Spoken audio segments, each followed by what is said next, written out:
جی آج ہمارا جو دورہ تھا اوڑی کے لیے ہم گئے تھے، جو کل رات اچانک پاکستان نے موٹر شیلنگ کی جو عام بستیوں پر پڑے.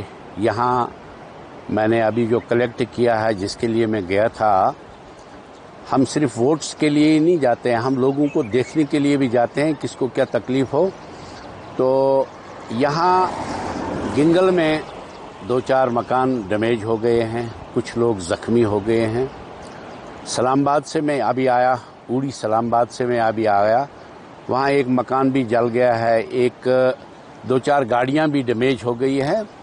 یہ سب کارستانی ہے پاکستان کی، جن کو کشمیریوں کی اچھائی کے ساتھ کوئی واسطہ نہیں ہے. ان کو صرف واسطہ ہے کشمیر کیسے برباد ہو جائے اور کیا کیا جائے. ادروائز یہ مسئلہ جو تھا یہ پہلگاؤں کا تھا. پہلگاؤں میں انہوں نے پہل کی، ہمارے معصوموں پر وہ گولیاں چلائی. اس سے پہلے فوج پر یا پولیس پر یا عام لوگوں پر وہ یہاں بگدڑ پر یہ فائرنگ کرتے تھے. لیکن آج جو کشمیریت پر انہوں نے حملہ کیا، کشمیر کا روزگار اس وقت اچھی طرح سے چلتا تھا. گورنمنٹ یہاں پر ہے، سینٹر میں گورنمنٹ ہے، نریندر مودی جی جس کے ہیں سربراہ ہیں پورے ہندوستان کے، سلجھے ہوئے ہیں.